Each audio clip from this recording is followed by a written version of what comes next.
Hey and wel Hey and welcome. I'm Irene, and we are talking about how to help your children grow self-confidence. This is the third hangout in the series, and today we are going to talk about setting your child up for success. We've talked about how to improve your own self-confidence and how to play with your child, and now we are going to go deeper into how to set up your child for success. And like always, this is based on research. This is based on the research of Dr. Sears and also of psychiatrist Sigurd Stubsson. And Dr. Sears, he says that to do this, to set your child up for success, you need to see the talents that maybe your child doesn't see in himself and help him grow these talents. If you help them grow the talents that they don't see, they will grow with the intention, and they will do better, and they will get the self-confidence to do even more stuff. And I can see that also the Sigurd Stubsson said something of the same thing. And he also says that it's healthy that you don't do too much to push them too much. You push them a little bit and you help them see that they can do this. Help them try, encourage them to try a little bit more. But be careful so that you don't set them up for failure by giving them too high expectations. Like every one of us, children has a tendency to measure themselves up against other people or other children. We do it all the time, and we see that society does this at the same time school does it. They have a system for this, actually. It's called grades. They do it into systems where you see that the children are measured up by them to each other, and from a system for a standard. That this is a good thing, this is not a good thing. And the children might do great on the test, and then they see that their friends are doing better on the test, and they go home and they feel down or even as a failure. And sadly, this is what the school system does. Knowing that we have different talents, and then we think that we grow them in different pace, the system does not do our children any favors. We learn differently. We have different learning styles. And taking that into account, you will see maybe that different children then doesn't fit into the learning style that you have in schools will maybe stumble. I want to come more into this thing about learning styles later in another hangout, because I think it's very important. And I will tell you more when that is happening. Just follow me on Google and you will see when that is coming out. But for now, just say that the advice for helping your child grow self-confidence in this situation where every kid and every people in society is measuring up to each other, helping your child grow out of this is by letting them know that they don't have to compete to be the best. Being the best that they can be is what they need to do. Being good in their own skin and not have to be the best and better than all the others. That will give them the self-confidence that they need.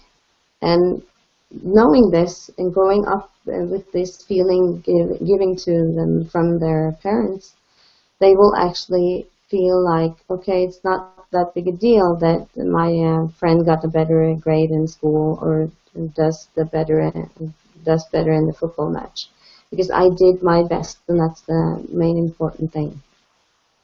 And how to do this? Actually, you have to see the effort that they are doing are the most important thing. Praise the effort, not the results, and tell them over and over again that they're becoming a better person, they're becoming better in this by trying and by practice and getting better every day by keep doing this. That will give them the feeling that they are good enough when they do their best. That's good enough. And also that they are good enough for just being themselves, because this will give them a self-worth and a self-image that nobody can take from them. And if you keep trying and you never give up, you will get there. You will get good in what you want to do, and you will get successful. But how exactly can you do this in everyday life? It's not just to praise them all the time. You have to make sure that you do it specifically.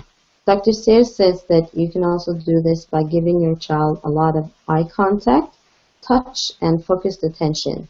So that when you're with them, you give them a lot of attention, and you give them attention on what they do. And other research show that if you take away the phrase, "Oh, that's so nice, you're so good at this," and replace it with specific action that you see that they are doing, and praise them on the effort, as I said, the way that they're doing things and that they are practicing, that this will also bring their self-confidence to a better health. If you see, like, this might look like, "I see that you've used your colors really bright on all these butterflies to draw over there. You really worked on this drawing, and I can see that the more that you draw, the better you will get. And I see that you get better and better every time you draw. So keep up the good work, and I will love to see more of your drawings." Note that I'm giving the specific on the drawing, and also that I'm praising the effort, not the result. Letting children try and fail is the best thing we as parents can do. Helping them, setting them up for success, is letting them fail sometimes. Having room for an environment back home that gives room for error helps them see that fail says for first action in learning. Zig Ziglar says, "You have made some mistakes and you may not be where you want to be, but that has nothing to do with the future. They will, if you let them be, try and fail without trying to a pillow under their arms and trying to help them all the time, they're good of falling down a little bit. It makes them understand more about life and more about how they can do things. It puts them up for success, actually. And you can also put them up for success and having this environment back home. If you tell them about all the great names in the world that have actually done it, they've done exactly this. They have tried and failed over and over again, but never stopped practicing, never stopped trying. You can tell them about successful stories like Bill Gates, who blew up his parents' garage trying to find his first actions in making Microsoft.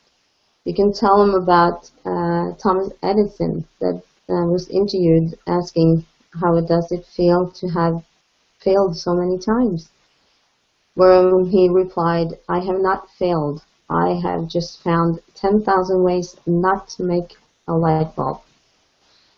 Making your home safe for trial and error, and making your children know that they can try and try again, and that it doesn't matter how many times you fail or feel like you don't succeed, that will actually make them more of a success later on. They will grow up believing that they can, and they will having the self-confidence to prove it. So this was a little bit about how to help your child grow self-confidence again, and also the thing about helping them, setting them up for success. I'll see you next week with more about helping your children grow self-confidence. Thanks.